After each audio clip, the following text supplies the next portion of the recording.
All right, well, guys, I know it's been a while, but here we go again with episode 3 of the whatever this is. We'll just continue. Um, so there's been a lot of stuff that's happened, but at the same time, like not a lot that's happened. Um, yeah, a part of the reason why I haven't done another episode in so long is just I've just been busy and tired. Um, with work and life and whatnot. Um, but we got another episode here for you guys. Um, so, like all these, I would like to start with a recap of what happened last time. It's currently the 9th of April. So that puts us about 3 or so weeks since our last episode or so. Um, so, and then about a month from the first episode. So let's just go and get into the recap of the things that have happened. I guess the past 4 weeks or so. Um, and if you notice, I'm doing this document on Google Docs. Um, I don't know if it's because I want to make it shareable or if it's because using open software Word document is just way too difficult to use because it's just not Microsoft Word. Um, so I'll just use this. This is a lot easier to use. Anyways, it's been a month since the banking collapse. I guess it's a little bit over a month since the start. And in that month, there have been some hearings of regulators with Congress and whatnot.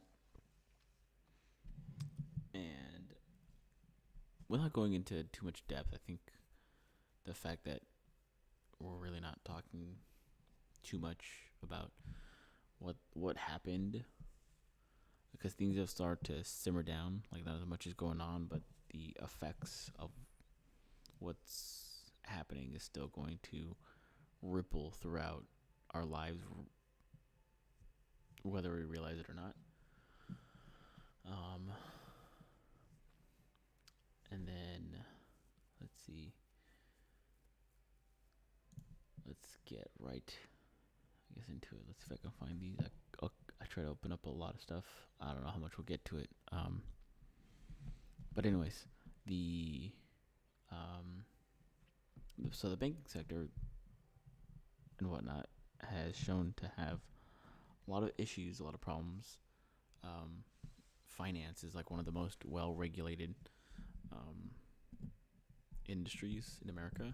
It kind of has to be with all the fraud and all the bad actors, not just today but throughout history. And so the banking sector and the finance sector is one of the most well-regulated. And for something so bad to happen, one might think it's almost on purpose, right? Why would, why, how could this happen if the people at the banks are on speed dial with the people who regulate the banks? And it's not like this came out of nowhere, right? Some people who keep their ears close to the ground and they're, in this realm knew this was going to happen. And so the regulators knew this was going to happen, and yet nothing happened. And so it makes you wonder, like, what's really going on?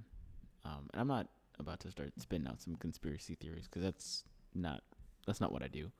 I like to deal with what's been said while also keeping in mind what's not being said, right? Definitely a healthy skepticism. But one of the things we've learned is that the real estate market seems to be dependent on the banks, which surprised to no one, because if anyone who's bought a house knows that to buy a house, you go to the bank, you get a mortgage, and you just pay that off for however long. And so that means that the banks own the property, but if the banks go under, then what? And these banks that are playing fast and loose with our money, doing whatever the hell they want, are now using that real estate that they own to then leverage against. And so now you have a tricky sort of dilemma where the banks are hoping to make as much money as possible with little to no regard for like risk aversion. And so now we have essentially, and what it appears to be, again, is that housing collapse of 2008 happened again. And for anyone not paying attention, it's whatever. It's like, oh, some banks are going under, whatever, and the government took care of it. But it's almost infuriating. Like, how are we still getting this wrong? And it's not been that long since the previous one. Like, did we not learn our lesson? Were the protocols that were supposed to be in place not get put in place?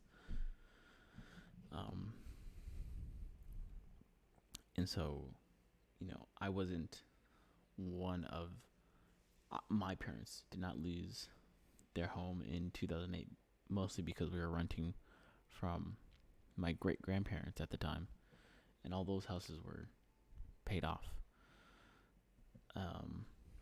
But that's not to say that everyone else in America didn't have a hard time financially in the wake of that whole collapse in 2008, and now we're having the same thing again. And it's this on top of what I consider to be a weak economy, where if you're like it's like, I definitely feel the prices going up, because going to the store and spending $100 on groceries just don't get you what it used to get. It starts to make you look at what are some things I can do on the side for an extra $100, whatever. If I was, I don't know, like when I was younger, in my early teen years, if I wanted a quick $20, I'd go wash a couple cars on the street, make a couple bucks, and then go buy a video game or just have walking around money. And now it's like, boy, I wish I can do something that easy on the side to go make a couple of bucks. And to a degree, you can't just go get another job. You can't do some side hustles. But for it to be as easy as it was when I was much younger, at this point, at least for me, it there's more of a trade-off, because I value my time, and I value my time with my daughter. And so for me to spend time away it's possible, but that just ties into the fact that life is just getting harder, not just for me in particular, but for everyone, because now everyone has to make this decision of how are you going to keep up with this rising, with things just getting more difficult. And it sucks because it wasn't always this difficult to get by. Like way back, many moons ago, decades ago, it was one income would be good enough to support a family. And to a degree, you still can. You just have to have that one income be a really good income with a mixture of living within your means, and maybe some governmental assistance, whether it be food stamps or I don't know. I don't know what other government assistance there are, but I know they're out there, and people tend to take it. I'm sure people take advantage of them when they can, but um, there's definitely a problem that infuriates me because there's only so much an individual can do to achieve success, because not everyone's going to achieve great levels of success, right? Um, Only those who are doing the right thing at the right place at the right time. So it's a matter of getting getting lucky, but also doing the right thing. So doing the right thing and getting caught lucky, basically. Um, if you make the right choice on a certain stock or a certain asset or whatever, and it shoots up, you know, so much percent to where whatever an initial investment was becomes like life changing at that point. Um,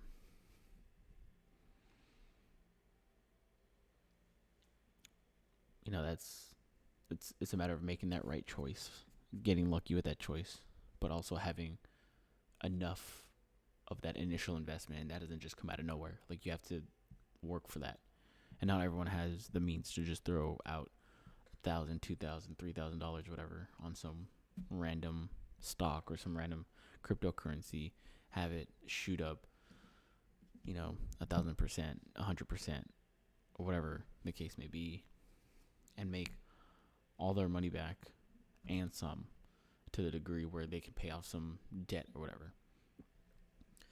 Um, and so, as I tie back into where we're going, um, people doing what they're trying to do, living paycheck to paycheck, paying their rent or whatever, is one thing, and then we have a massive amount of real estate, and specifically commercial real estate. So whatever office building someone once occupied that doesn't work at that office anymore because the entire office is abandoned, nobody works at that building anymore, or maybe a couple do, and companies just aren't pulling in the same amount of money. um, we have a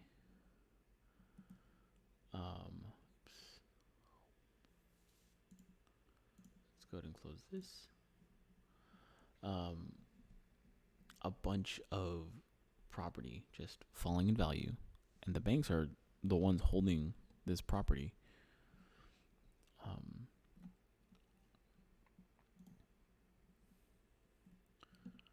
so as it as we'll look here real quick, um,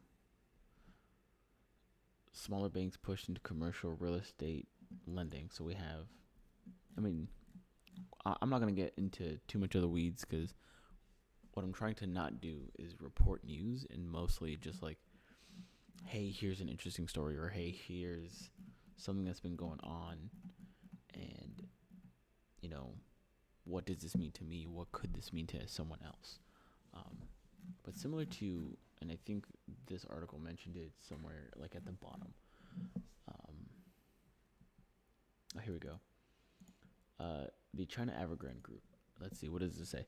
A developer at the heart of the nation's property crisis said it signed a restructuring support agreements with some dollar bondholders backing its proposed debt restructuring. Meanwhile, another Chinese builder, Shimao Group Holdings, circulating draft restructure. Okay, so. Oh, jeez. Okay, so that's what's going on in China, and it's kind of like the same thing here. But the problem with China's Evergrande started like a year ago, 2 years ago, where this in China, this one particular company was building up all these buildings for people to live in, and so people would pour all their money into this company, hoping for a return on investment and a home to live in.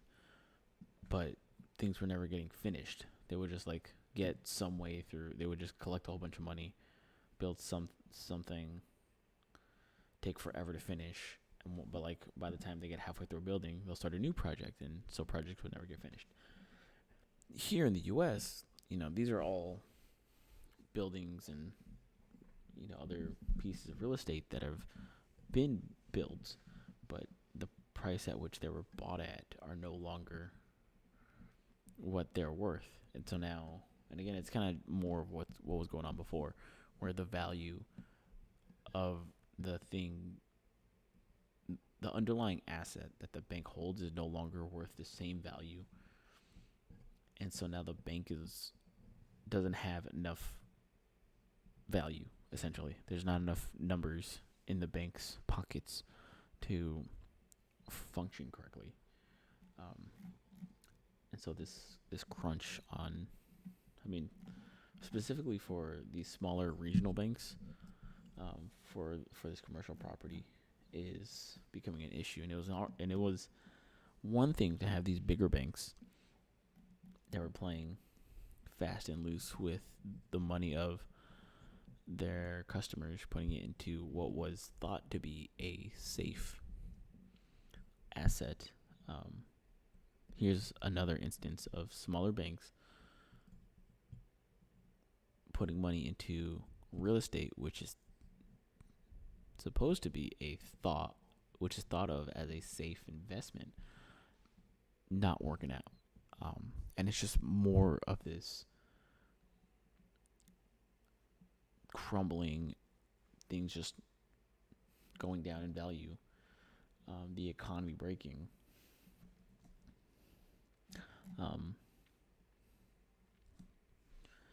And where do you point the blame? Who do you blame for this? Of course, you can start it all the way at the top, and you can point your finger at everyone in between. And then you'll have some people say, and to a certain degree, it's never wrong, that personal responsibility. What choice did you make? If you lost money in a bank because it went under,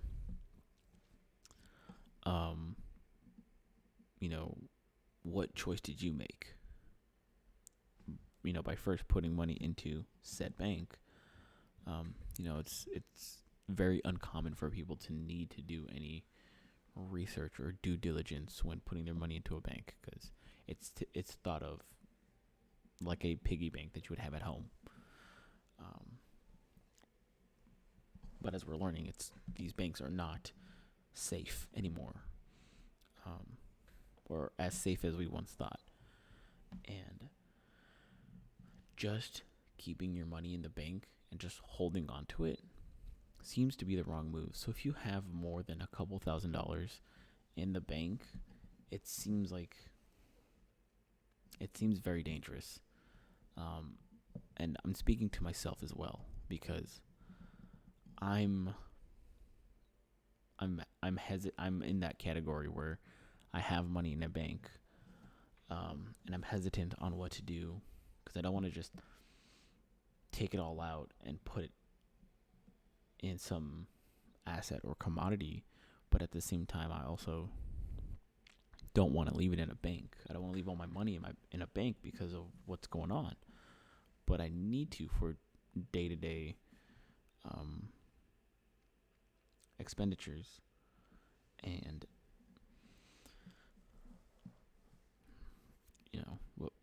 what is anyone to do? Because at one, with these bank collapses, and two, with the level of inflation that we're having, a year ago, if you held $1 today, it would be worth about, I think the last inflation reading was like 6 something percent. So it'd be what, 94 cents. Your dollar last year was 94 cents, and then the inflation from before that. And I think there was some economists had put out that at the beginning, if you held $1 at the beginning of Joe Biden's presidency, you would have like 87 cents today. That is what the value, and it's dropping for the value to have dropped that fast in such a short period of time, 13 cents in 2 years, or something like that. Even if it was less than that, even if the fact that we're having this level of inflation at all, um, to the degree where it's hurting people's ability to live comfortably, is a sign that it's not an easy world, and there's something needs to be done on both an individual's part and society's part as a whole. No longer are the days where you can not pay attention to the things around you, because definitely at one point a plumber could just be a plumber from when he wakes up to when he gets home from his last job, watch some football, drink, a 6-pack and call it a night, something like that. But no longer are those days.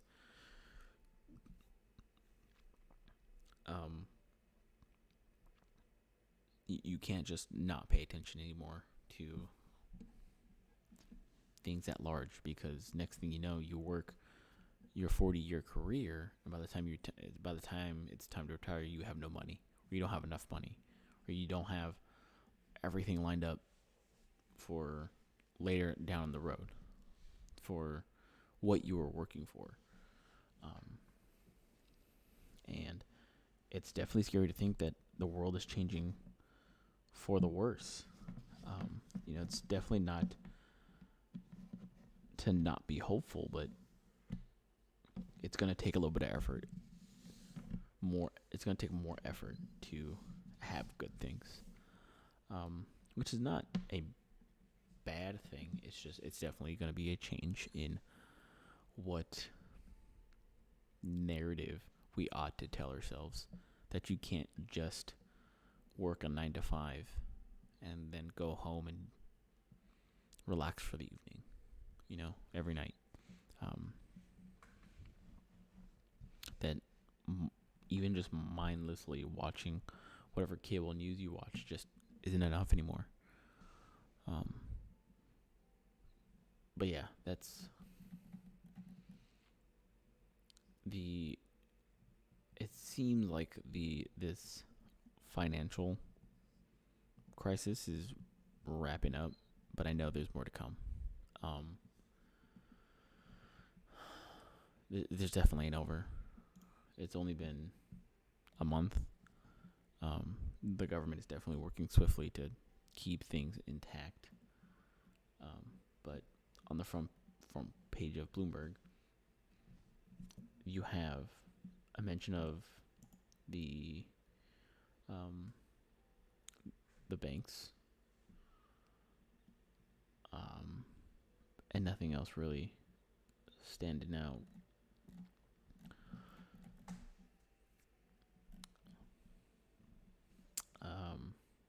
Continuing on our recap, I know that took a little bit of time, but this is definitely something I'm interested in, just because it affects the heart of what we do. Basically, no matter what job you work, we transact in dollars, and so the structures in that system matter a lot, because if they don't do their job, then it doesn't matter what we do day to day.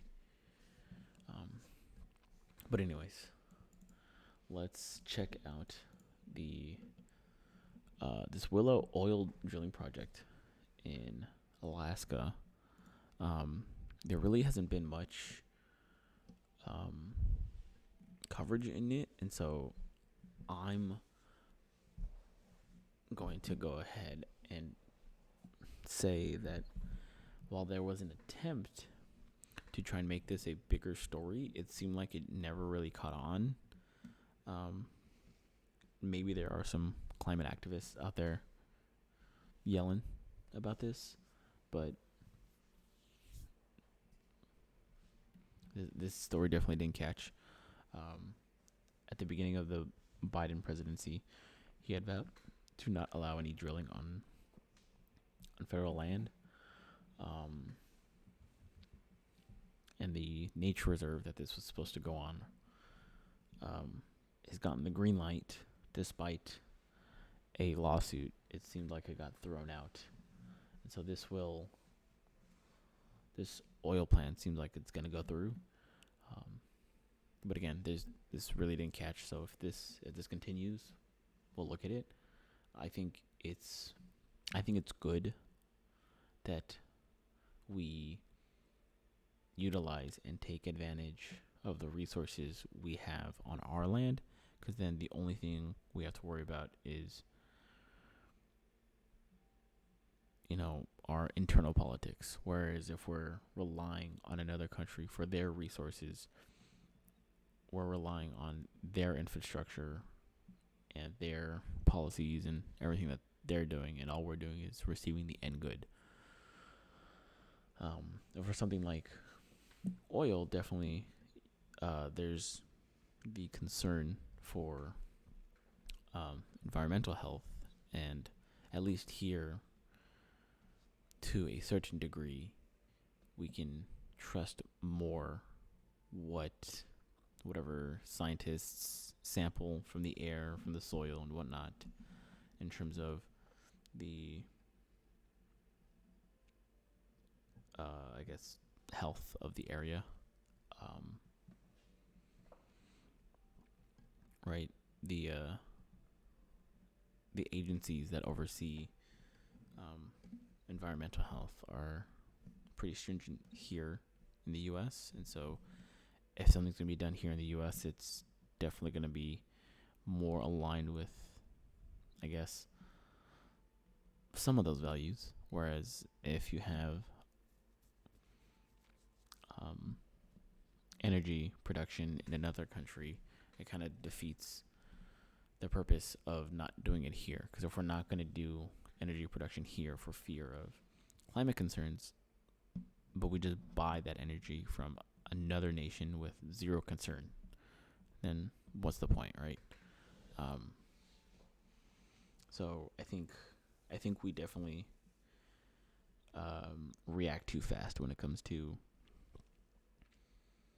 what to do about energy production in this country. Um, there's more to the conversation than, you know just let it rip and zero energy production. Um, and so here, I hope nothing bad happens, but something's bound to happen.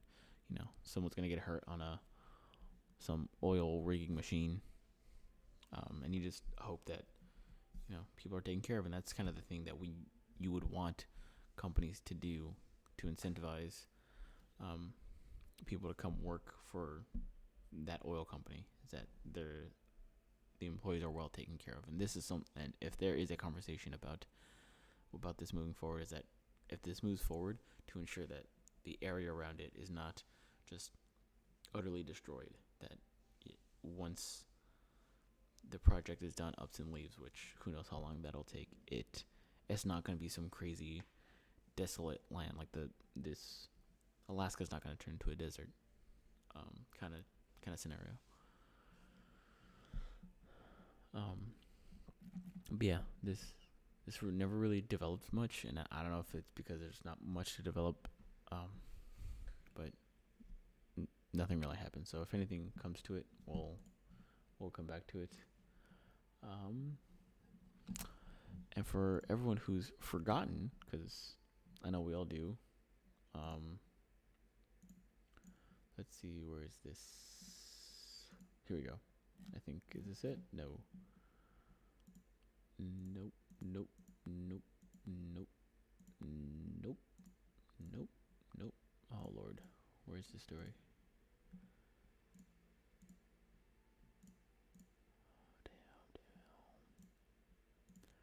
I know I found this somewhere, but the Ohio East Palestine train wreck.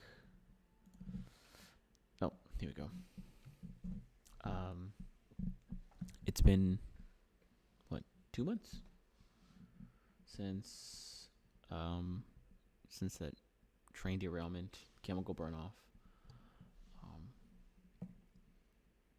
and the big notable points is that uh, the Department of Transportation Secretary Pete Buttigieg did not immediately visit the area until after former President Donald Trump went and handed out water and food and bought McDonald's for people in the area. I think some other influencer, Benny Johnson, had went around and given thousands of dollars to some of the residents in the area who needed help, that were close to the chemical burnoff. Um, I don't think there are any notable remarks or any particular like direct remarks from the president. If anything, it might have been in passing, but nothing like president directly to the people of East Palestine. Um,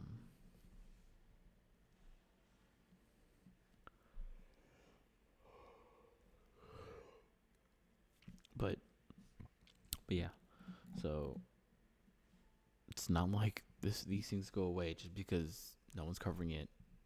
You have to go to something like timcast.com to get someone who's watching this, because none of the big newspapers are following this. And it's quite a shame that we're essentially letting the Flint, Michigan lead pipes happen again. For all the uproar people had for Flint, Michigan, and all that dirty water, it took a long time to fix that. And people loved being outraged about it, that nothing was being done. But at the same time, who cared? Who cared except the people of Flint, Michigan? And it's essentially the same thing. I would hate to not have to. It would suck if these things kind of just,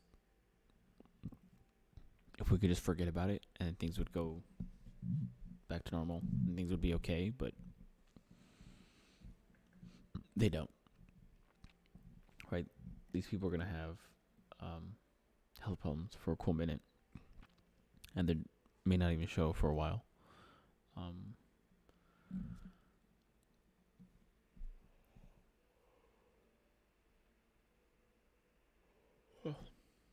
Let's see. So, the people here are definitely upset. Those that are still here. I mean, again, the fact that it's not for this middle of nowhere on the internet website to be the one to talk about East Palestine. Is kind of the big story here, is that no one else is covering this. And I won't get too much into the details of what's going on here because there's not going to be some mind blowing revelation. There's not going to be some big story here. It's just going to be that the people are doing what they can to adapt to continue living, because bills still got to be paid, people still got to eat, businesses still got to make money. And it was one company in particular that needed to make that extra dollar that fucked everyone else over. And so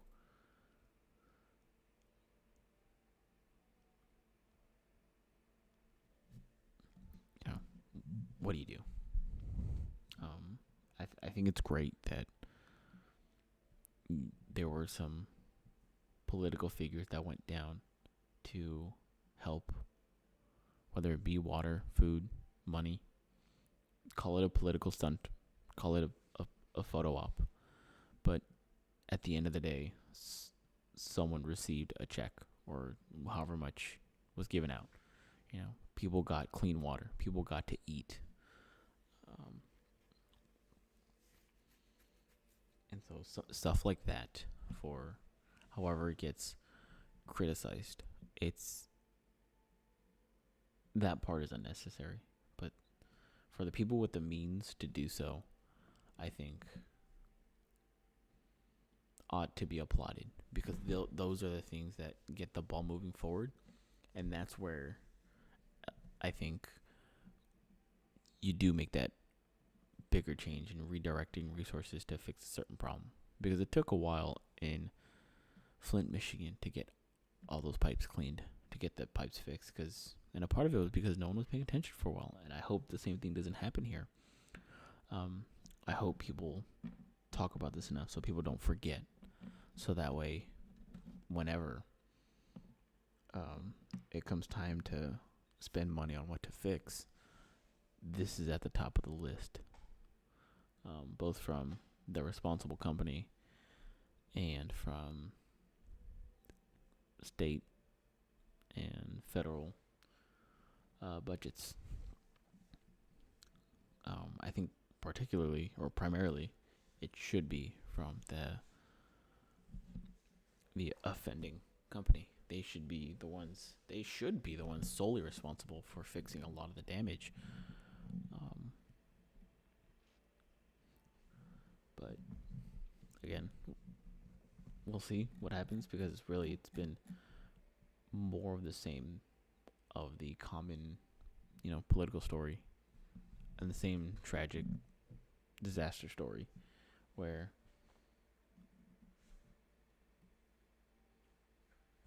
it's in the spotlight for a couple of days, maybe a week, and then just like that, it comes and goes.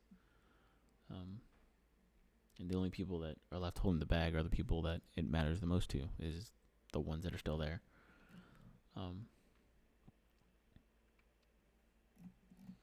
What else? What else can he do?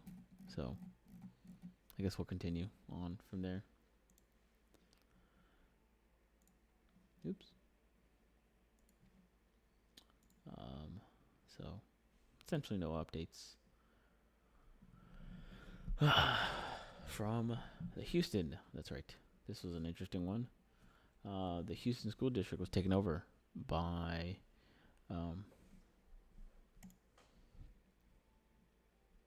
I guess the state representatives. I forgot what happened in particular. Here we go. So Houston, what was it? An independent school district are protesting the Texas Education Agency. That's okay. So that's who the takeover's by, the Texas Education Agency. And you just gotta love this image. Very flattering for everyone involved.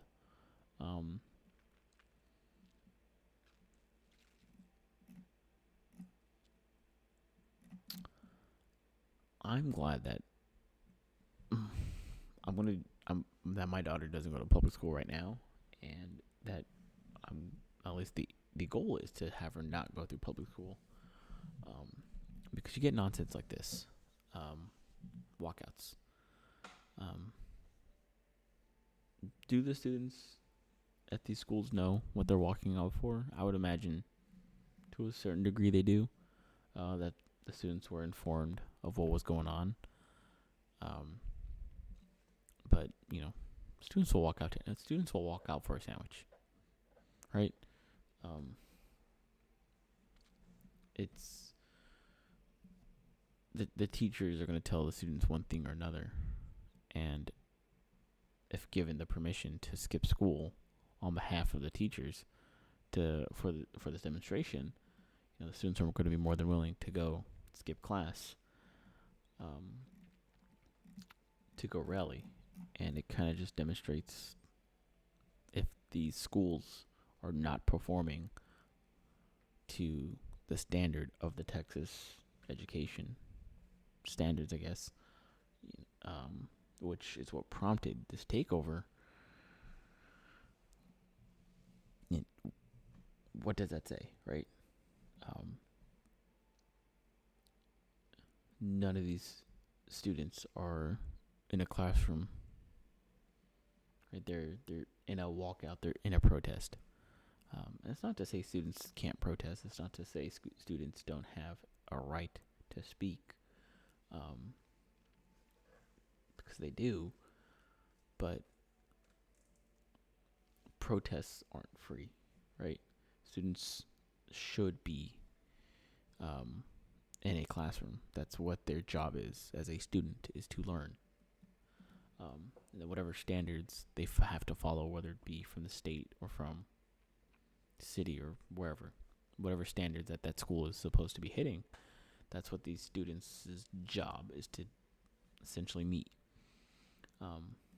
And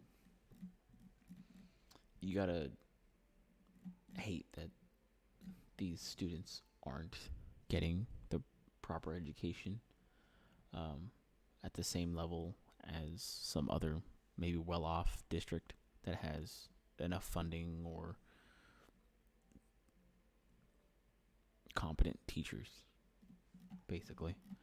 I don't know. I don't know the specific details of why why the different schools suck. But it says that at elementary, here you go. Elementary, middle, and high school students are walking out, and holy, if elementary school students are walking out, then we got a problem, because you got to think, like, at what point in elementary? If it's all the elementary students, then you're looking at, kindergarten, first graders, or if it's just some of the older elementary students, in which case you have fourth, fifth graders, and still, like, you got to hold the hands of some of these fourth and fifth graders when crossing the street, because these kids just go crazy. Same thing with middle and high school. Same thing with middle school. Like, they're still children. They're still someone you gotta. They're still tiny, tiny children that you need to watch when it comes to crossing the street or just walking on the sidewalk. And even for high school students, like, they just, it sucks that these students aren't getting the education, and for these teachers to be selfish, to want to keep doing the things that they were doing before in defiance of the Texas Education Agency. Now, it would be one thing if the school was doing what it was supposed to be doing, and yet, maybe there was a political difference. But if the teachers aren't doing what they're supposed to be doing, and there's a political difference, and that's kind of what gives this a bad look, is that there's a political difference between the Texas Education Agency and the school district. Um, it's that is what's creating the issue, but that is not what the issue is, and that's where the story needs to be. That something that is becoming political shouldn't be. It should be about taking care of students, making sure that they're prepared for whatever they want to do, but giving them the tools that they need to make decisions, think critically, know how to learn, not just to learn certain factoids and certain formulas, but to know how to learn. Because I look at this still from a Twitter video, and it doesn't, like, these students don't give me the sense of ready to face the world. I don't know what grade these students are, but I hope that these students get all the attention from teachers that are willing to give them the education and tools. But not every student gets that in this country. Not every student is going to make it, but you just wish that they're at least given the opportunity to. Um, and that's something here for the students here in Houston, is that you just wish that they're given that opportunity, but they're just not. And that's the problem. So it really doesn't seem like, and again, it's more of the same nothing going on. Um, this is really more of a local story, but it just caught my attention because at least the state of Texas is trying to do something about this school district.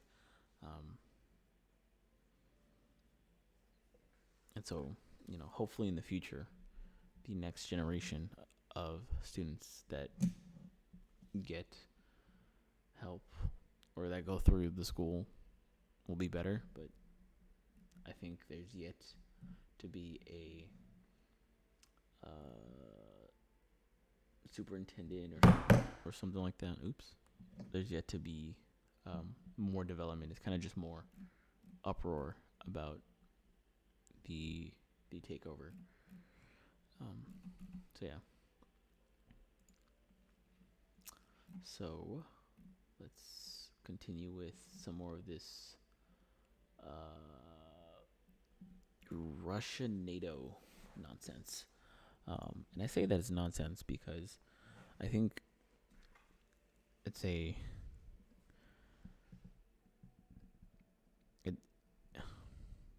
clown show is what it is. For anyone that just goes with the fact that it's just Ukraine and Russia having a border dispute is either, well, okay, so it's been over a year since the beginning of the conflict, and it's been thrown in everyone's face.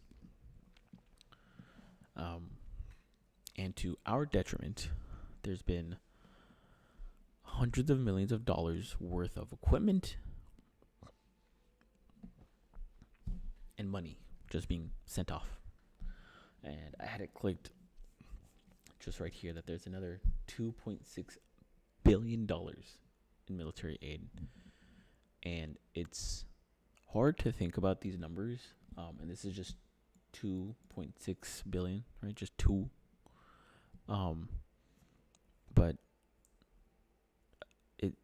we kind of can't wrap our heads around how much money $2.6 billion is, because of how big of a number it is. Like, you got to think that's 2.6 billion. That's 2 times $1.3 billion. That $1 billion is $1,000 million, right? That's $1 million 1,000 times over. That's 1 billion.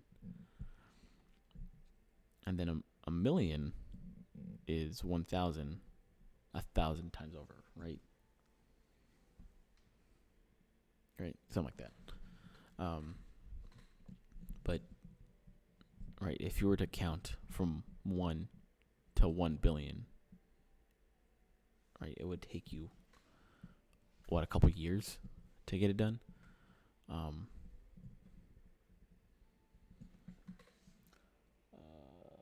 forgot how ridiculously long. How long is 1 billion seconds? 31 years. Hell yeah. A million seconds are 12 days, and a billion seconds is 30. That's how long a billion is.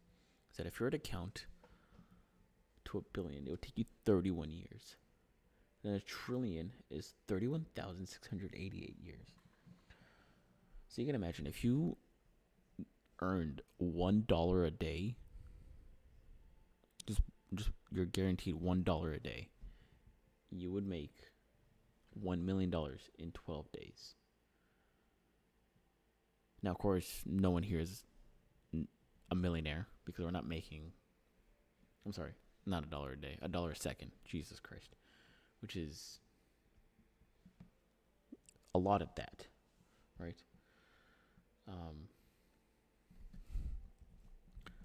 how many seconds are in a day. So you would have to be making $86,000 a day to make $1 million in 12 days. And the purpose of all this, like, is kind of to try and put it into perspective, just how much $1 billion is. That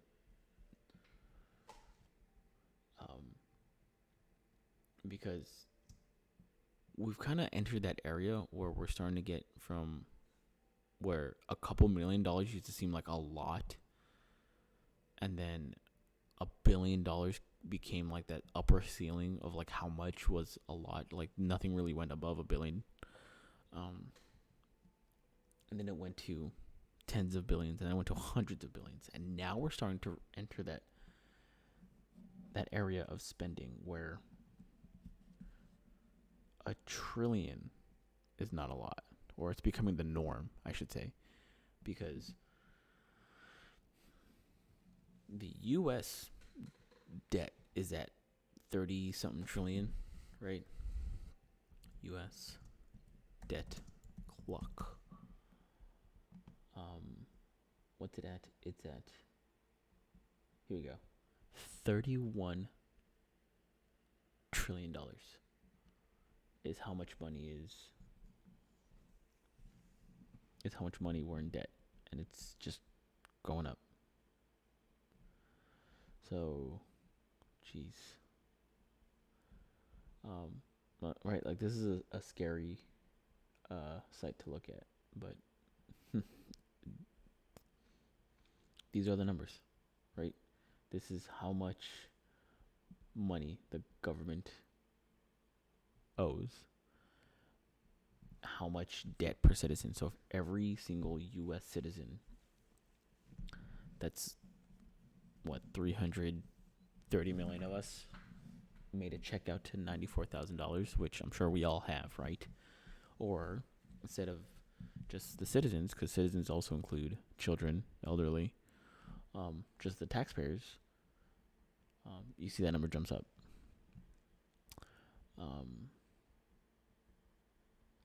So we have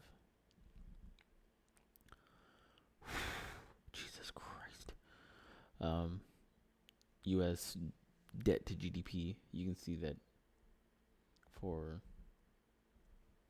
we are really ramping up the debt.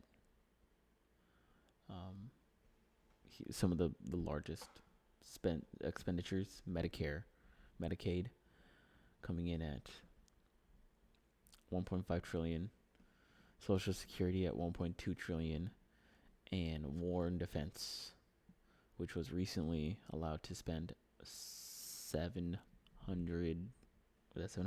billion, which is crazy. Now, of course, revenue. This is how much revenue is being made. 4 trillion, which is nothing, absolutely nothing, in compared to the 31 trillion that we owe, because we spend way more than we bring in, right? If we're supposed to be, like, if we only spent how much we made, that wouldn't stop the problem. That would just keep the problem at where it's at. We would have to spend less than this amount right here.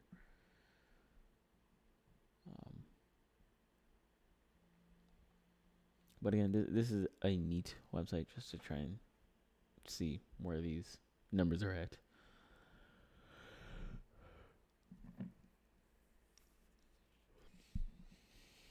But anyways, back to where we're going. Big numbers that it's hard to get our brains wrapped around. But we're sending more of our money and our military equipment to another country for their defense, for their border defense at that. I don't think this has the breakdown. No, it doesn't. But it's like millions of rounds for small arms. It's a bunch of anti-air, a bunch of vehicles, bunch of artillery, for just more of the same.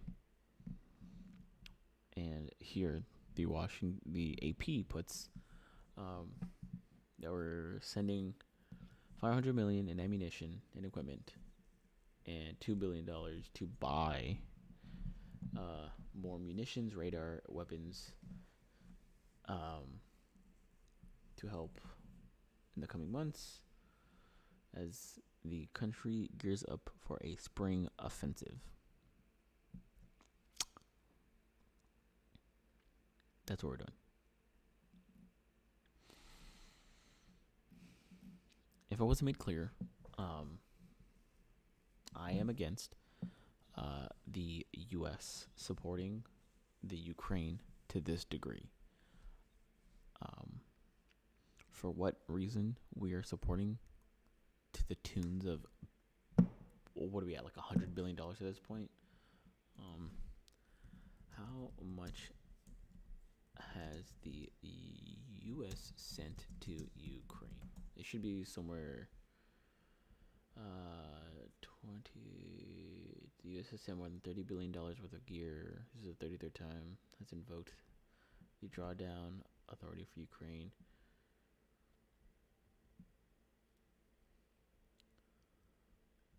Let's see. February 2022, 2023. Since the war began, the Biden administration and the U.S. Congress have directed more than $75 billion in assistance.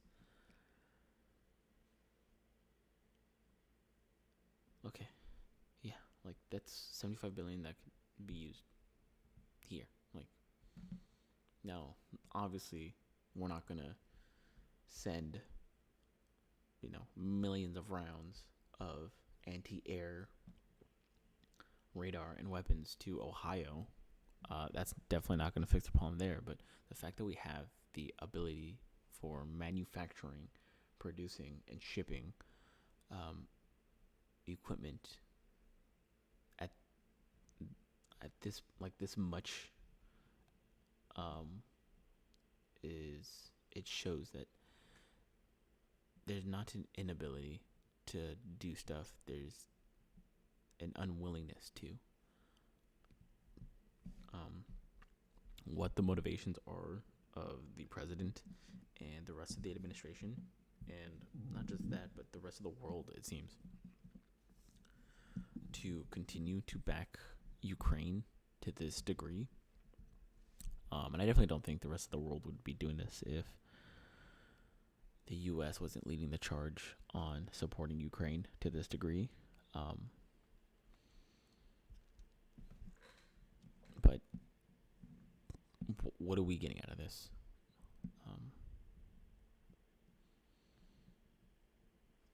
It could be one thing if we secured Ukraine and then, like, gas prices fell to like $1.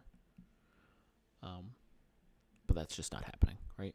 We're spending all this money. We're giving away all of this equipment.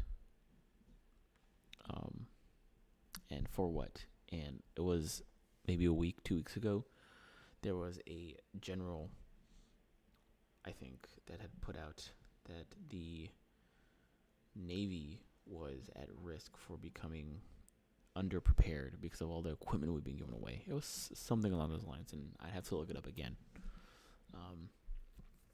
But the amount we've been sending is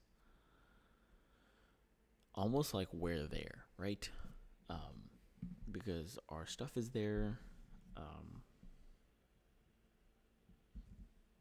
And there were, I think at one point it was confirmed that we had U.S. forces not participating in the war, but training Ukrainian forces on how to use the American equipment. Right. So I don't think the Russian government sees this as a simple Russian versus Ukrainian conflict. This is definitely a Russia versus the Western world conflict. This was the other day. Finland joins NATO, and as the AP puts it, in a major blow to Russia over Ukraine war. And I don't see how off the rip this is a blow to Russia. This is more so furthering, or I guess confirming, Russia's, I guess, premise is that the entire Western world is pushing up onto their border. And when you back a dog into a corner, it's gonna bite, right? This is I don't think this is the best decision. This kind of came out of nowhere.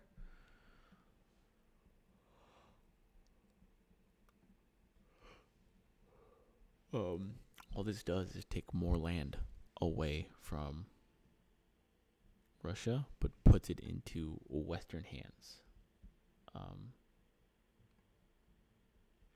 And so now, what was once a neutral country is now a country that has taken sides.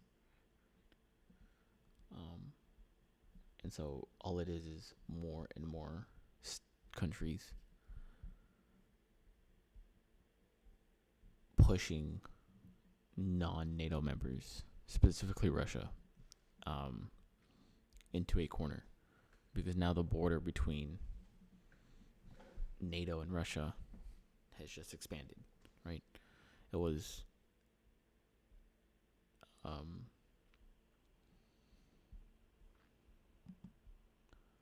let's take a look at some of these photos. We have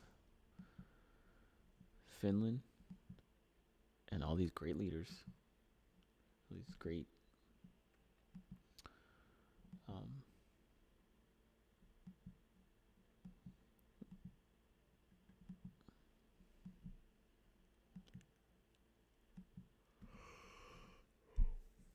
we're not watching these videos, but again, it's kind of just furthers the idea that, or I guess confirms what Russia is fighting against, is the expansion of the Western world onto the Russian sphere of influence. I don't know if this was a smart move. Only time will tell, but off the rip, this isn't a blow to Russia. And I think it's poor framing that is how it's being reported.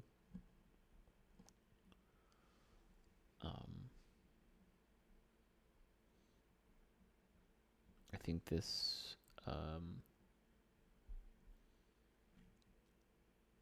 article is being framed in a non-neutral manner.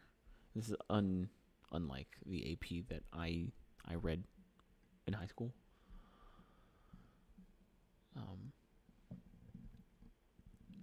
But anyways, this is it's more fuel to the fire for a possible nuclear war. You've only added more to the target area, right? You've only made the target bigger. There's only another member in which we might have to go and assist, which, at one point, how much is that going to be, considering we're supporting another non-NATO country to this degree? And that kind of brings up if this is the standard being set for how much is being sent, and this is the level of support we're willing to go through. What's it going to be like for an actual allied, formal agreement ally? That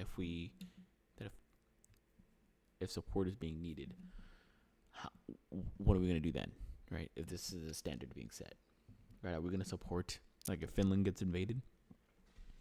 Are we going to support them to the same degree? Are we going to support them less? We're going to support them more? And if, right? And that's going to come to call how much Um, how much money are we going to send them? We're obviously going to send troops. Um, but right, it's all these unknowns, right? All this does is raise more questions, because it seems like there was nobody making any questions before the decision was made.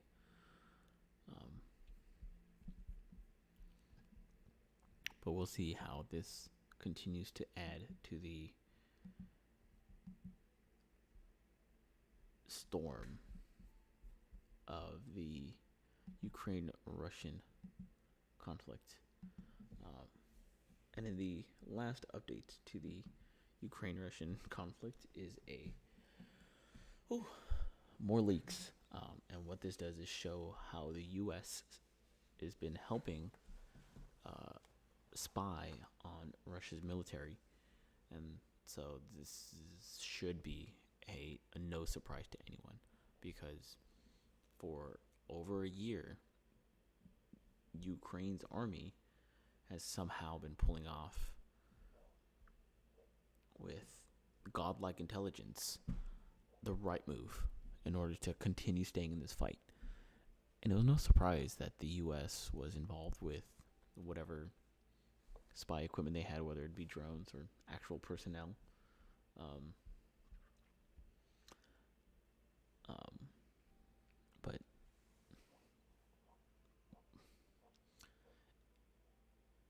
is it a problem that there are documents leaked? I mean, things that are classified are meant to be are classified. And so the leaking of classified data is dangerous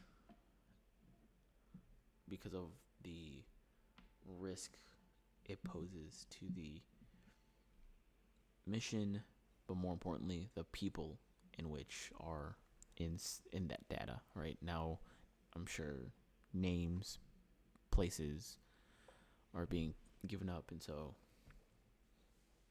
hopefully this leak doesn't cause anyone to die. But that's kind of the nature of war. That if you have spies behind enemy lines, or if you have spies in certain unsafe places, and it gets out that there are spies in the area, um, that's kind of the danger when you're dealing with these things. But this is kind of one of those, like, we told you so a while ago. You're just now barely admitting it. It took leaks.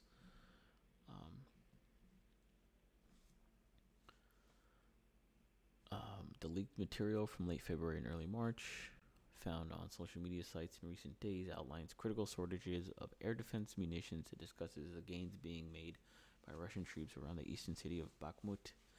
The intelligence reports seem to indicate that the United States is also spying on Ukraine's top military and political leaders, a reflection of Washington's struggle to get a clearer view of Ukraine's fighting strategies. And so this is nothing new, honestly. It's just more of the same kind of war efforts that the U.S. is just going to go in and do everything. Basically, the U.S. is spying on the good guys. I'll put that in quotations. And the U.S. is spying on the bad guys. And to no one's surprise, the U.S. is spying on itself. But this should be no shocker. I think it's only a confirmation that this conflict is not just the Ukraine versus the Russians. It's the Russians versus everyone else, because there is no way that you can think to yourself that the Russian government saw this as just a conflict between two countries, right? Of course, Putin and all the military generals understood that this was a conflict between the West and Russia. And to think anything but that would be, I think, dismissive of history and the facts here. Like this. This only confirms what some of us had figured at first. So yeah. Moving on from that, I just had this up real quick. The BBC.com. What even good for, right? You really don't have anything going on in particular. Just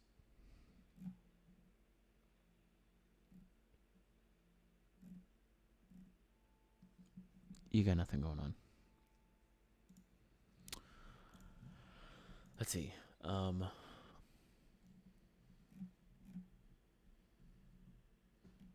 So we have. Let's go with the Tennessee.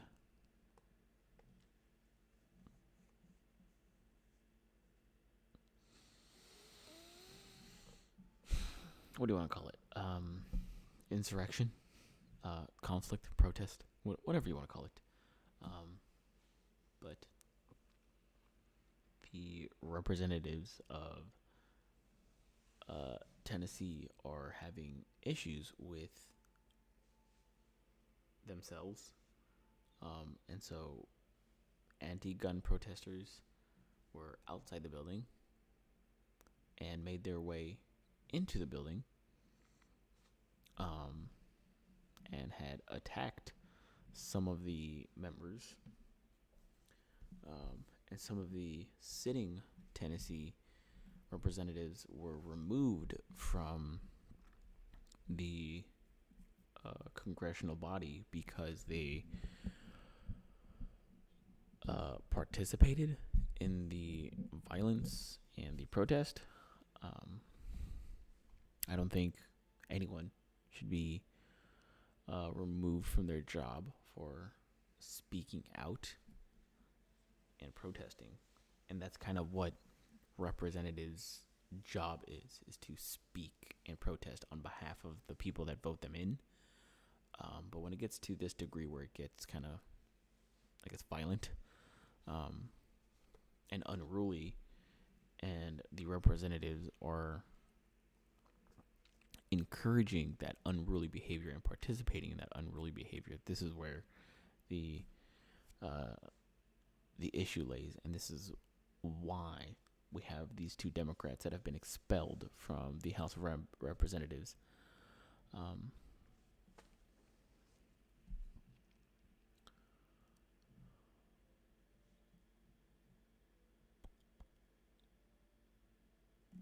But anyways, for anyone who hasn't seen any of these videos, it's nothing crazy violent, but definitely unruly, right?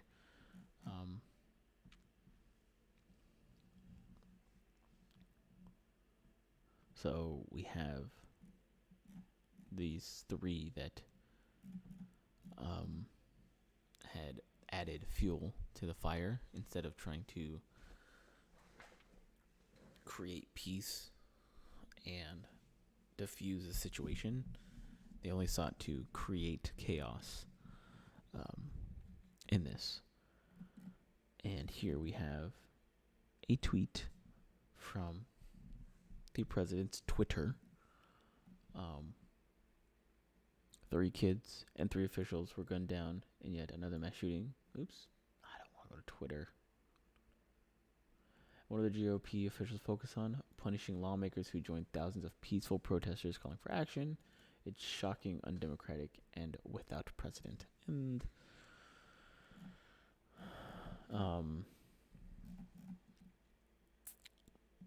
right, it's just more partisan stuff. It's instead of being concerned, because there was that just reminds me, the shooting in Tennessee, right? The thing that started all this, and that's something I haven't brought up. That's something that happened between the last 2 episodes, is that school shooting in Tennessee.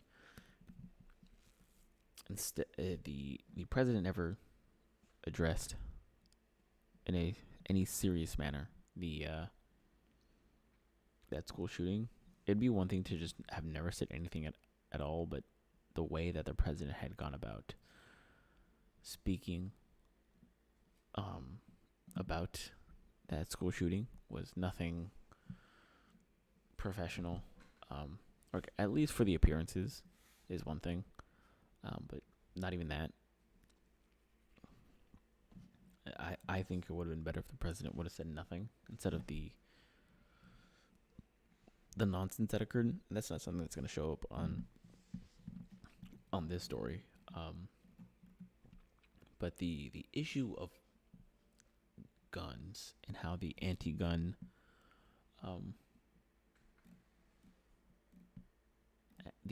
protesters kind of go about this, and any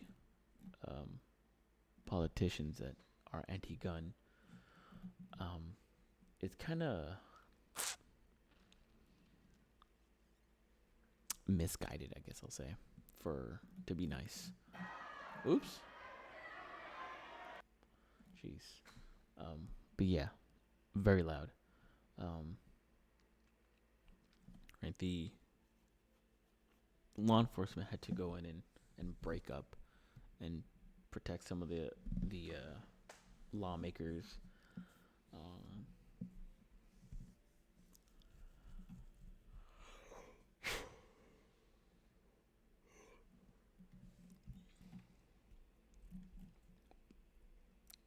Let's see. Oop. That's loud.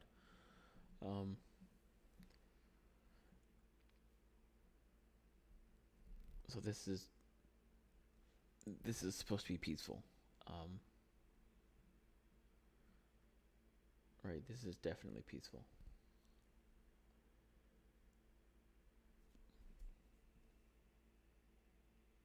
Just I don't think they're going to show, but there was one lawmaker that was being attacked from the bathroom.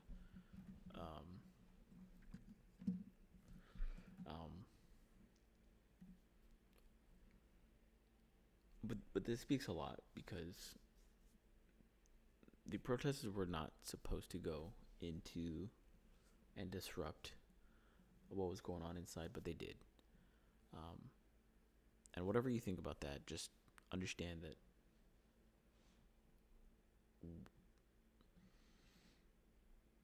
the narrative that's being written about this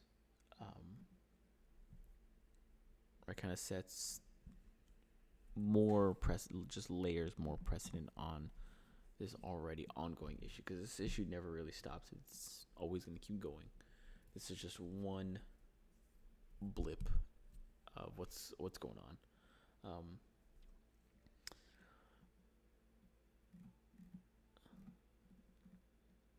These politicians that are fighting for gun control have gone to the point where they're getting violent, which only makes the case for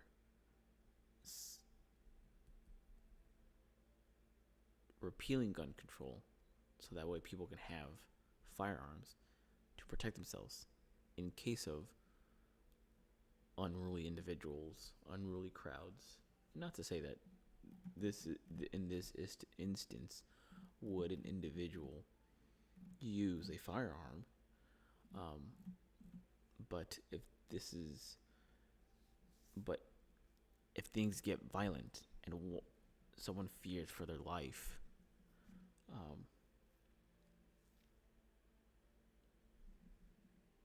why would we fight for gun control? Mind you, this was about a school shooting in which a previous student went to and targeted a specific school, shot 3 kids, 3 faculty members, and the problem became about guns and not how to prevent school shootings. And that's why I said that anti-gun protesters are misguided, right? Because we're all angry about the same thing. We're all angry about school shootings, children and adults needlessly dying. And the answer is not gun control. Because what solved the problem was a gun. What created the problem was a gun. So obviously, guns are not the problem here. It's the fact that school shooters exist, and that bad people with bad intentions go to specific places to carry out bad actions. And how do we stop that from happening? Is to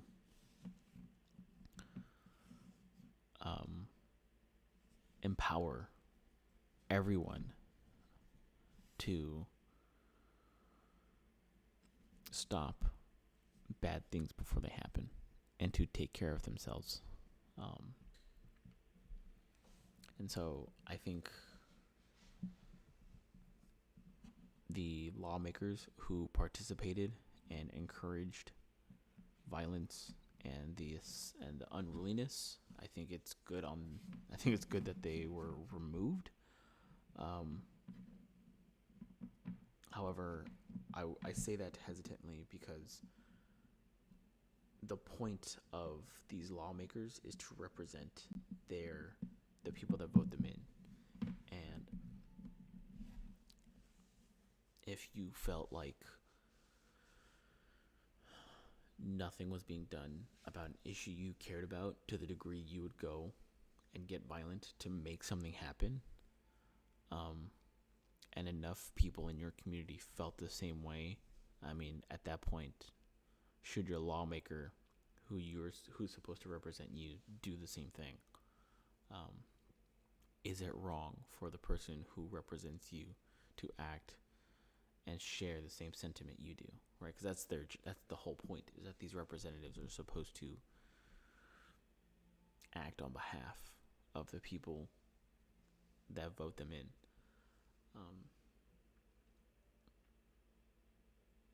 And for the most part, that is the move, is to act on behalf of the people that vote you in. But this is not how you get stuff done. This is not how you advance your cause. This is not how you achieve anything, because all it does is show that you're willing to commit violence on another person, and all that does is want to make people shell up and defend themselves, right?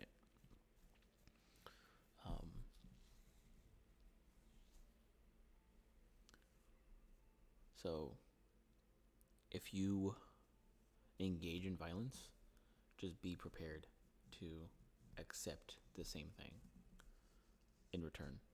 You will be acted upon the same way you act on people.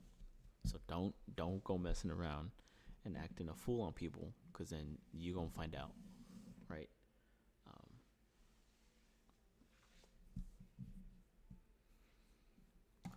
Moving on.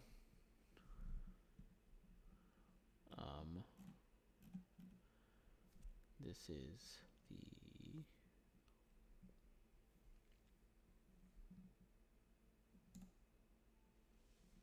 yes. So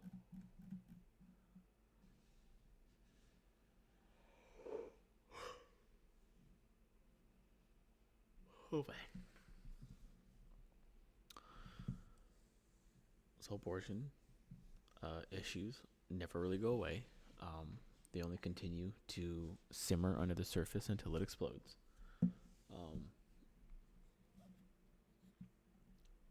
So here we in Canada, and I'm not going to get too much into depth right here, because it is up to, after the repeal of Roe v. Wade, it is now incumbent upon the state, each state in particular, to make the decision on what will be allowed and what won't be allowed, and to kind of navigate that area. And it's going to be weird, because you're going to have some states that allow, some states that don't allow, and some in the states that do allow, you're gonna have your range of states like Colorado that allow abortion up to 9 months.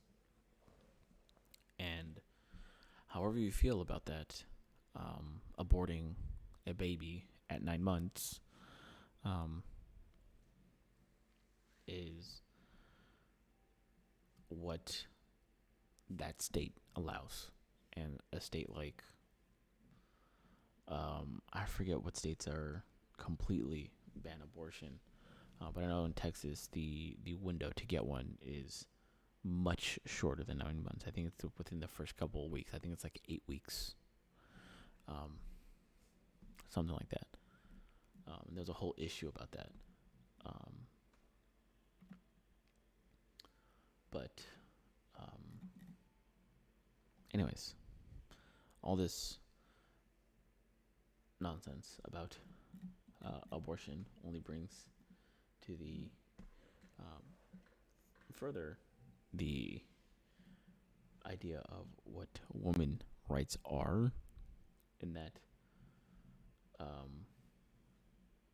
the same weird TikTok influencer trans whatever Dylan Mulvaney is now a Bud Light sponsor or whatever, which I think is weird. Right? It's not hard to get a bad screenshot, but on anyone. But this one didn't seem like it was that hard to catch, right?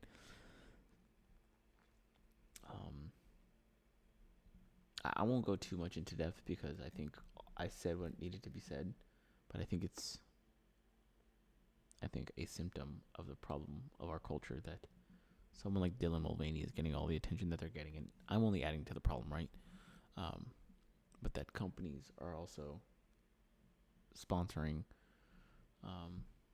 someone like this or whatever, and Nike as well, right? You're gonna have a trans woman, transgender, transsexual, whatever the fuck, this not this biological male be a partner with Bud Light and Nike for their sports bras. I don't know about you, but that don't make sense to me. Right? Those are two completely different like brands, but somehow Dylan Mulvaney fits the mold. Right? This is the person that's going to appeal to people who wear Nike, and specifically the women who wear sports bras, and I guess the people who drink Bud Light. I don't know. Bud Light commercials were always like trucks, mud, country, and dudes, and now you got this.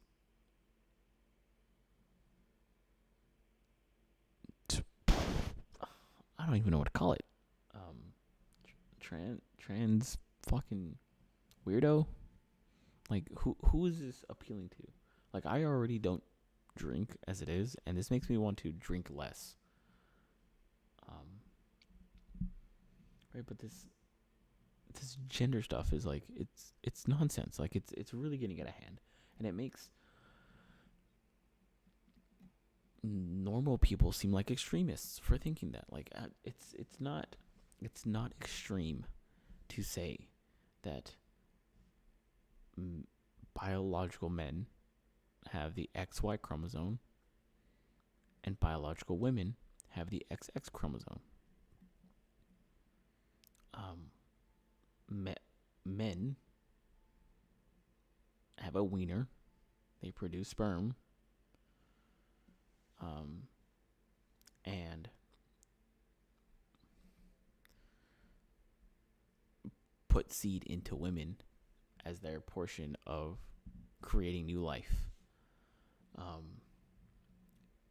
And then women menstruate monthly,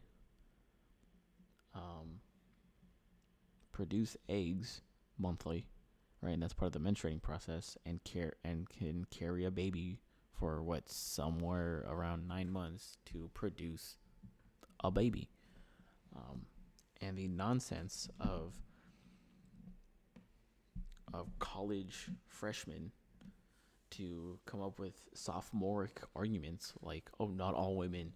What about women after 50 years old who go through menopause? Are they no longer women because they don't menstruate anymore? Like, that's a dumb argument.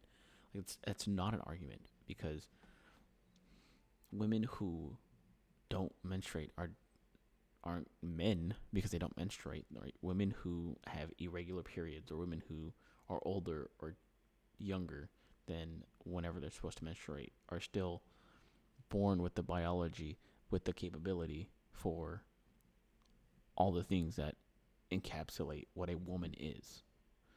Right? An adult human female is what a woman is. A girl is what? I guess an adolescent or child female.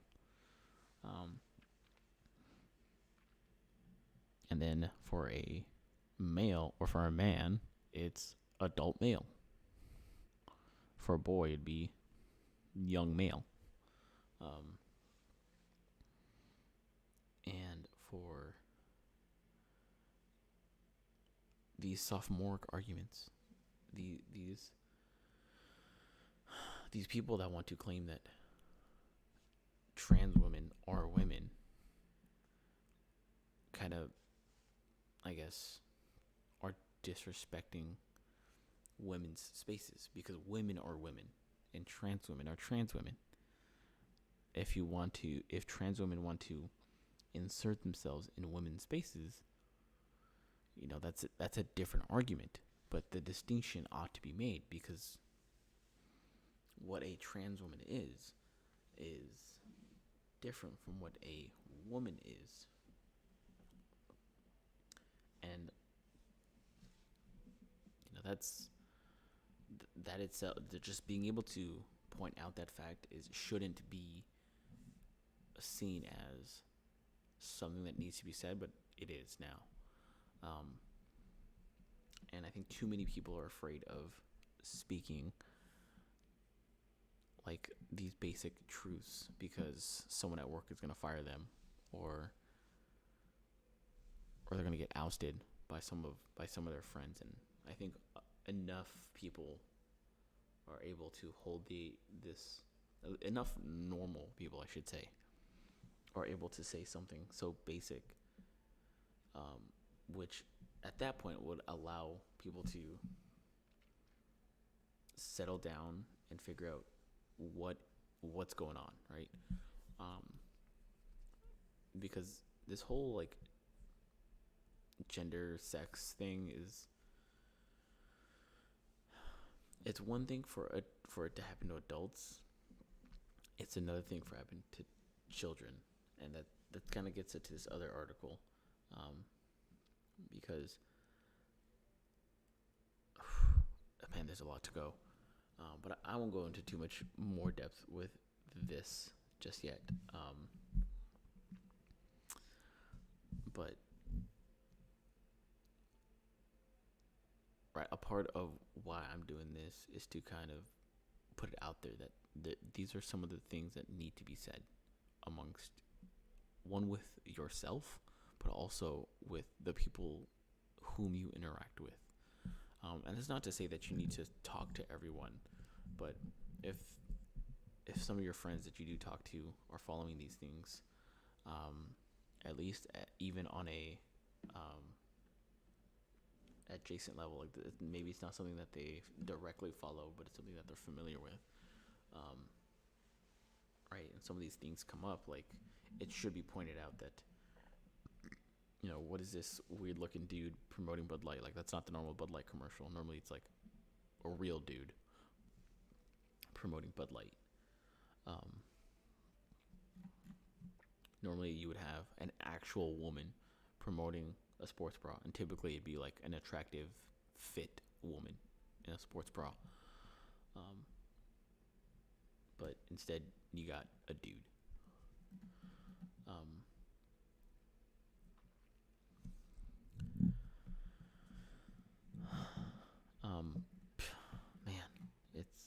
all this gender and sex stuff is like, why is this a part of our conversation as a society in today's like politics and pop culture? Like, why does this have to be something that has to be said? But you know,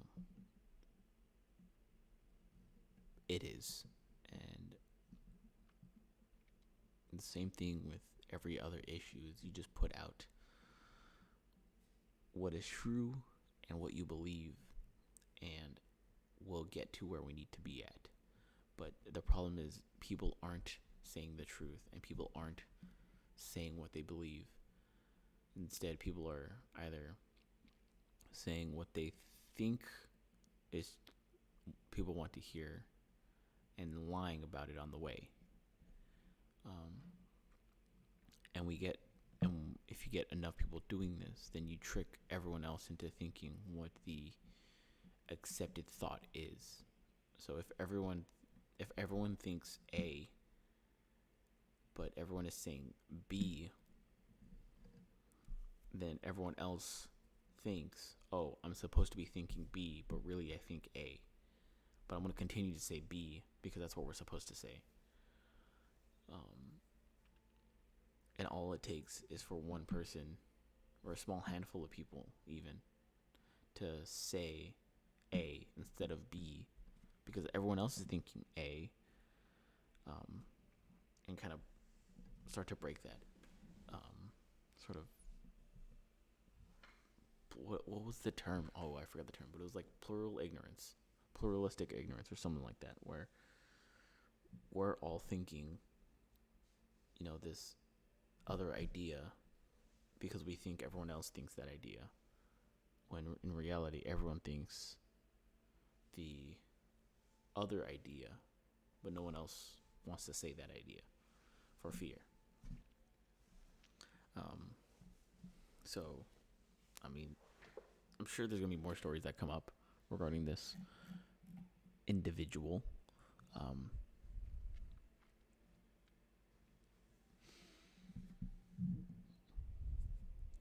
But and that's it for today, I guess. So, in continuing on from that school shooting one, I guess I should have put this with it. Another transgender teen was arrested for planning a school shooting. The suspect had a kill list that included political commentators, according to the affidavit. And I guess we'll continue on with the article before we speak more onto it. A former student, 19-year-old male who identifies as a woman, has been arrested and charged after threats involving schools. Let's see, the individual was arrested and they were charged with criminal attempt to commit murder in the first degree, criminal mischief, menacing, and interference with staff, faculty, or students' educational instruction. The suspect was apprehended when the sister had called the police. After he was behaving violently, making references to school shootings. His sister also told the police dispatcher that the man has severe anger issues. Let's see. A notebook included a drawing of a clock to use as denotation for explosive device. It discovered the Communist Manifesto in the book bag. Suspect was drunk. Several holes in the wall. Trash piled. So this person's room was not in order. The suspect had suicidal thoughts. They never had been treated for their suicidal thoughts. The sheriff deputy found a manifesto with names of mass shooters, political commentators, and a list of people to be killed written in a notebook, which also contained victims' intended casualty versus injury rate. Firearms for the attack were to be made by 3D printer. No guns were found inside the home, though police discovered a firearm cleaning liquids. Authorities say deputies spoke to the suspect who nodded yes when asked if he was planning to commit a school shooting. I guess drunk at the time of the arrest. But anyways, um,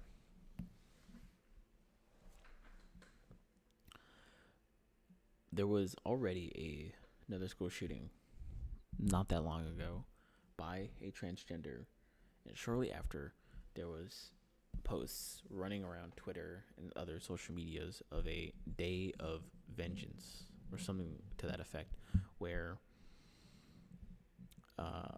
there was a call for transgender individuals to pick up their arms and defend themselves because a transgender person was killed after they had killed 3 kids and 3 adults. And so I don't know how much defense you can claim when you're the attacker. So the transgender school shooter in Tennessee really has no defense to claim, right? They went in, shot up a school, and for that to just be a normal statement is kind of just like, that's where we are. 1, in America, and 2, in 2023. That now we don't just have regular white kids shooting up school. Now it's white transgender kids shooting up schools. And we were about to have another one very shortly after this most recent one. But it's going to be probably another couple weeks, maybe a couple months until another one happens again. But until then, we just got to live with the fact that we had almost 2 school shootings by transgender individuals. And for the actual school shooting, the gender of the individual doesn't matter because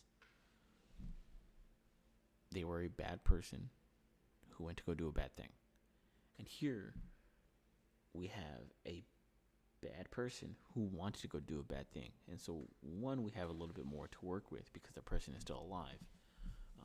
But here we see that they were suicidal, that they at least owned the Communist Manifesto. Whether or not they actually read it is another story. They were 19 years old.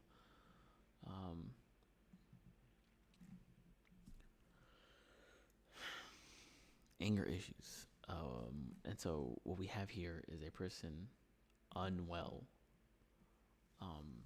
mentally who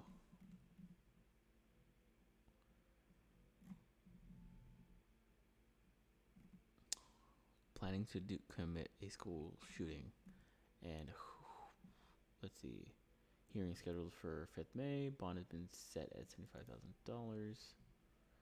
Let's see.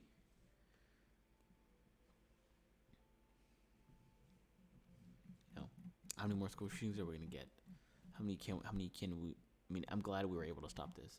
You would wish more school shootings would turn out like this, where the person is actually stopped.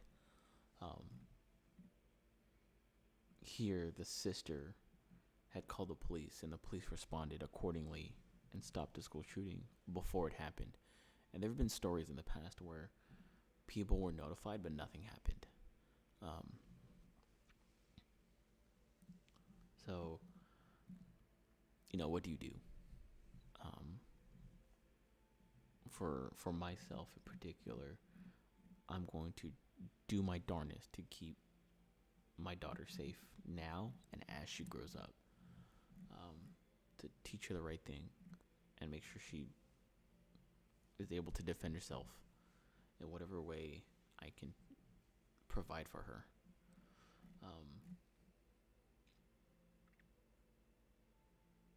The fuck? You guys need to get your bots off of this goddamn website. Anyways. But yeah. You would love to see more of these stories because here someone is arrested. They at least have the opportunity to get help because it is apparent that they're mentally unwell.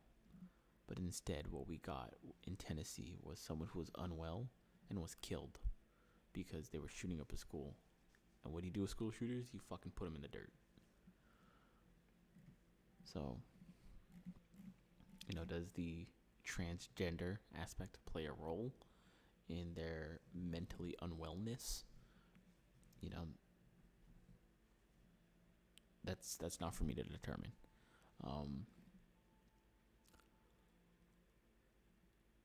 But from the rest of the stuff that this article is putting out, at least, and what was reported, this person did seem mentally unwell, and it only seems like a trend among one, school shooters, but two, people who have body dysmorphia, gender dysmorphia, or dysmorphia in any sense. That there's a issue mentally. And so, is that the type of culture that we're breeding? That we're creating more and more of these evil people? I would like to think that we are. That this is the culture that we've breeded by allowing certain ideas to become acceptable instead of shaming certain ideas or making or saying that certain things are wrong. But we'll call it that because, again, I'm sure there are going to be more of these transgender does bad thing stories in the future.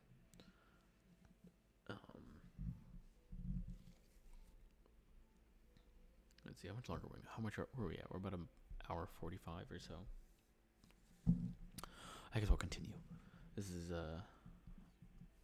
let's see, Texas Governor Greg Abbott working swiftly to pardon Daniel Perry after Soros persecution. So what we have here is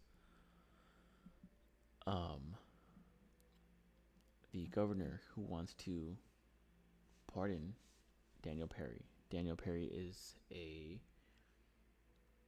who in here, how will I word it? So Daniel Perry killed someone who was carrying an AK-47. This was during 2020, during all the protests. In the videos, and it doesn't have the video here, but I believe there was a video of the encounter where the person who was carrying the AK-47 actually was aiming the rifle at Daniel Perry. And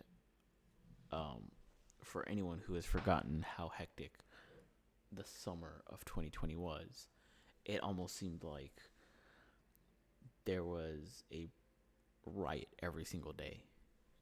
And that's because there was a riot almost every single day. So like yesterday there was a riot. Today there would have been a riot probably going on right now, and then a riot going on tomorrow, and then you would know that there's going to be another riot the day after that,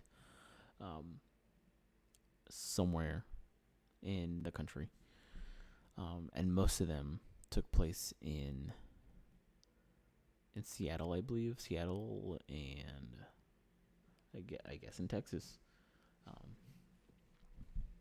But anyways, for a hectic year, it was always on the news, the riots. And anyone paying attention knew that if you were ever caught in one of these, you needed to get out, unless you were a part of the roaming mob.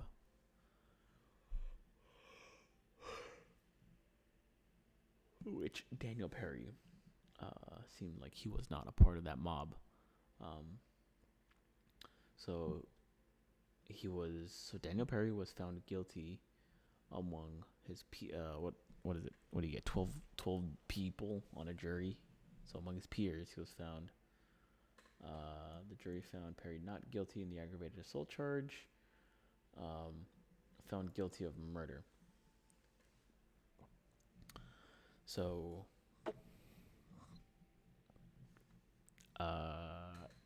in a court, the evidence presented to the jury showed that he was guilty of murder and don't know how all the details of what happened in the court. However, from the stories and the video, it seemed like self-defense. Um, and that is what Greg Abbott and everyone on the right wing of the political body is trying to do. Just trying to get this man pardoned because he, in the face of an AK-47, shot back. But the DA portrayed Daniel Perry as someone who's aggressive, someone who's looking for a fight, and whatnot.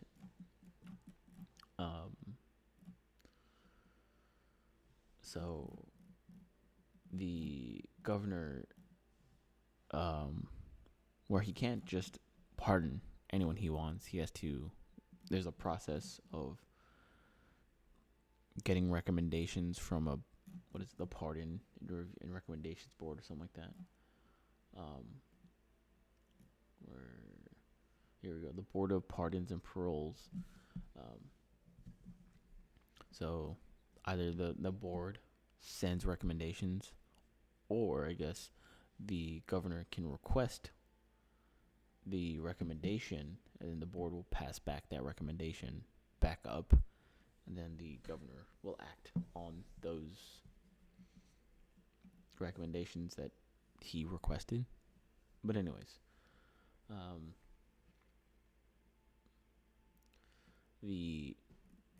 it seemed like the DA did everything in its power to set the trial to portray Daniel Perry in a certain light, and I guess he won.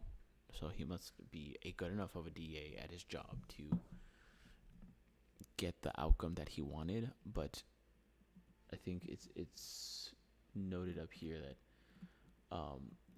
Daniel Perry was not charged. There was no arrest or nothing after the incident. Yeah, Perry was not initially charged with any crimes after the incident. But in 2021, the new DA took the office and decided to prosecute Perry.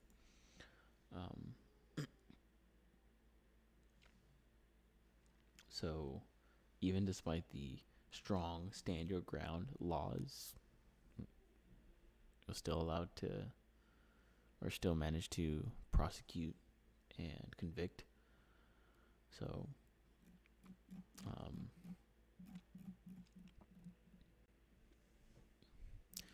even in Texas, you still have these issues with DAs that will prosecute you despite there being, laws that protect your rights as a citizen, and somehow find a way to get around it, portray you in a certain way. And so whether or not Daniel Perry is innocent is not up for me to determine. I think anyone firing in self-defense is innocent.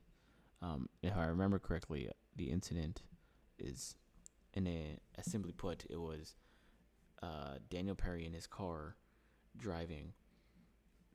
He gets stuck behind, a crowd of protesters, and someone walks up to the window, up to Daniel Perry's window, and he's holding an AK-47, but he's not just like holding it down at the low, he's holding it like at his face. And so when you're staring down the barrel of a gun,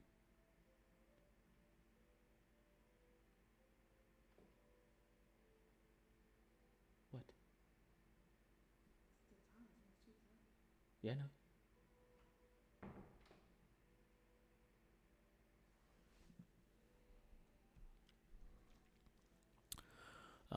When you're staring down the barrel of a gun, like you're gonna act. And so I guess that's what they're gonna go with the video of the quote unquote crime that happened. So we'll see. I think he's gonna get pardoned, but the fact that something like this happens kind of shows that even if there are laws, you're not safe. If there are laws protecting you, you're not safe. So just be mindful of where you are and what you're doing and where you're going.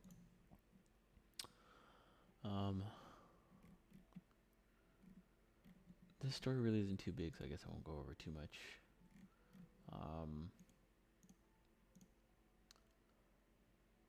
More of that same story. Let's see, anything on the postmodern? No, nothing story. I guess we'll go over this real quick. We're about to hit 2 hours. Anyways, so this is also another thing that's been going on. So Chinese sent 71 planes, and so China's been getting ready to hit Taiwan and do Chinese things.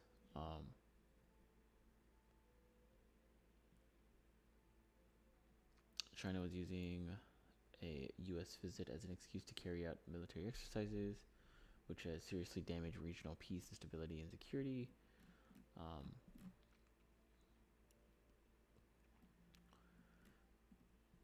China has been getting ready to take Taiwan for a while now, and it's another one of these issues that's just been bubbling. And eventually, there's going to be a invasion.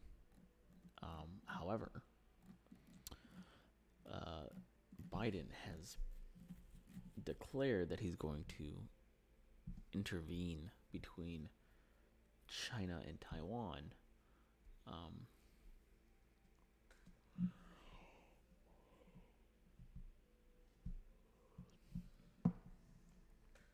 So all we're seeing is more escalation of other nations doing what the hell they want to do in the face of the U.S.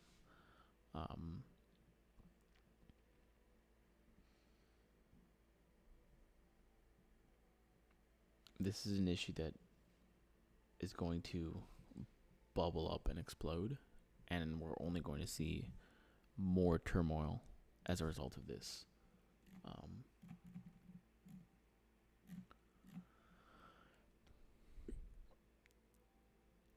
The only difference, I'm not going to say the only difference, but one of the,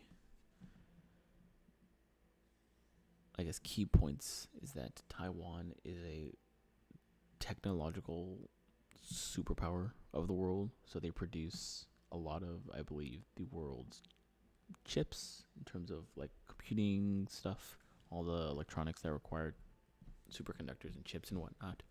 Taiwan makes like most of the world's supply, and so if China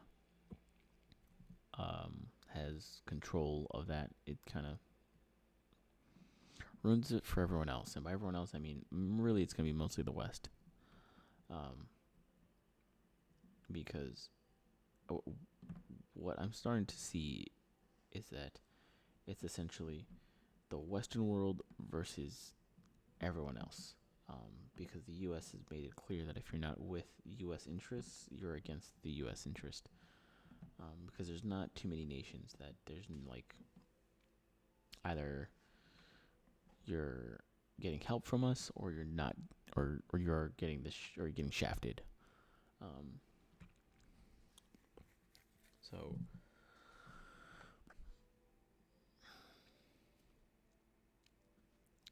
here's one of those disputed territories where we do have a formal, I believe we do have a formal agreement or whatever to help out Taiwan if it does get invaded.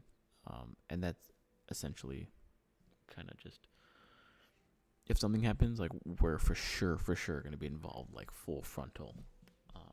And that's,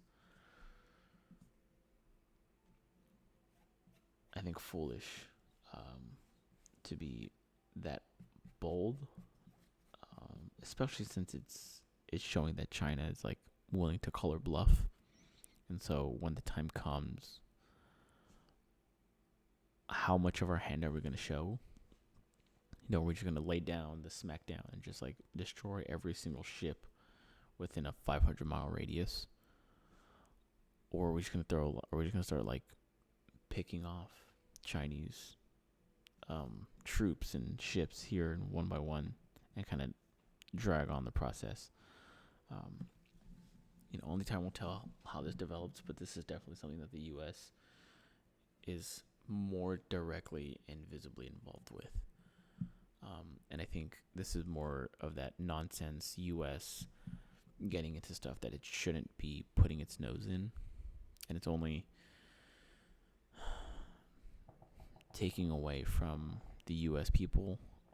And what are we really getting in return for all this foreign intervention?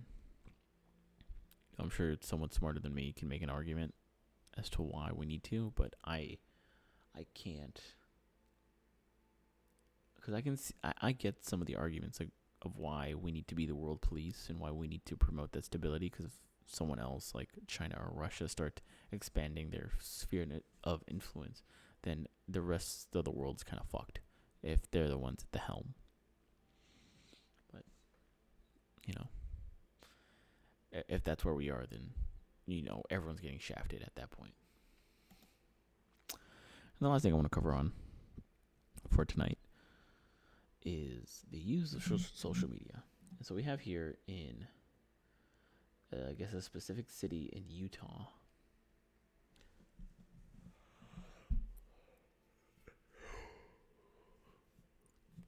A new law that got passed for restrictions on social media.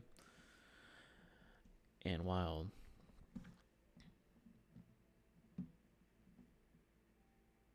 against liberty principles to restrict what people can do and how people can interact, I'm not 100% against this. I think people need to be less connected to social media, because that's a part of the problem, is that people are just so connected to social media, and people are just online way too much that they're just not getting a sense of the real world and not getting a sense of what's really going on around them in like the immediate physical world. People aren't developing their own identity. People just aren't developing, because all they're getting is a massive amount of incoming information without the need to develop and process and think. So I remember back in middle school, people were trying to make the case of why social media, and this was back when like Facebook was like I said, its prime, when everyone was using Facebook. But like Facebook has kind of died off, and now it's like only old people use Facebook.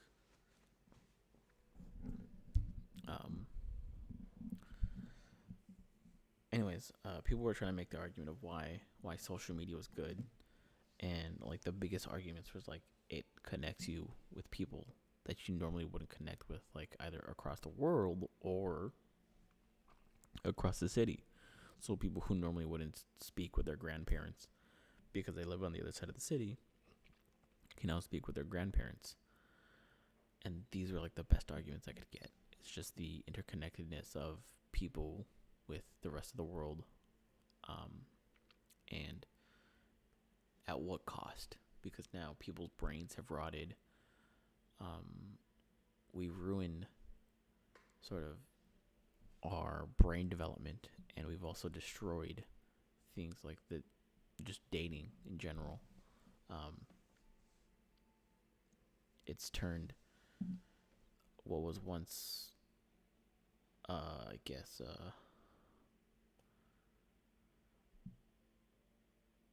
it kind of just like, a lot of things have ruined dating, but social media, it's just another thing that kind of made young people so dumb and like ruined what it was like to find a relationship. Like you don't just meet someone at work, or you don't just meet someone at school or wherever, or at a park, and just start hanging out. Like now it's swiping and whatever. Um, and so now it's hard to find someone worth finding. Because where do you find them now? But I'm personally not a fan of social media. But I'm human too, right? I'm also gonna get stuck scrolling mindlessly when I shouldn't be. And so, at least for minors, I'm not totally against like a need for consent, curfews and whatnot. Like I need to put a curfew on myself because after 10 o'clock, I need to be asleep. But I'd be catching myself just scrolling away. So for an adult, I can see why you wouldn't. This. I would understand more of an uproar if it was for adults. Because as an adult, you make your own decisions. You're gonna mess up yourself. You're gonna mess up yourself. That's on you. But for children, parents should already be more involved. So if a parent's not involved, that kind of is the choice of the parent. So, I mean, you're kind of just like forcing the kid to not use social media, but is this going to work? I don't think so. I really don't think that this law is going to work. I'm sure there's going to be some bypass. I'm sure there's going to be some workaround. But in theory, trying to find a way to get people under 18 to stop using social media so they can actually have functioning brains makes sense. But in practice, this isn't going to work. There's got to be something else. And I'm not the smartest person enough to try and figure out what that thing is going to be that sort of fixes what social media does to people. But yeah. So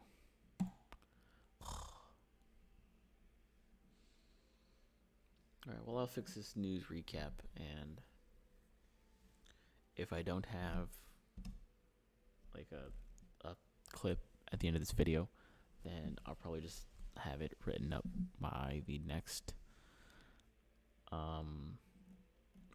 one. So until then, if you stuck around for the entire time, thanks. If there's anything else you would want me to cover, I'm more than willing to. Just go ahead and let me know. Again, I don't know the frequency. I don't really have a set schedule, so I'm kind of just putting these out when they come. I'll try and do this weekly. It's just I get busy. But if you've been around, hopefully you've enjoyed. If there's anything else I can do to improve these things, whether it be direction or preparation or whatever, I guess just let me know in the comments. And like, subscribe, I guess all that nonsense. Just any sort of interaction or engagement, so that way I can know where everyone's at, so we can get to sort of figure out what can we do, and what is right and what is wrong, I guess, are kind of the big questions, or kind of the big things that we're trying to move towards.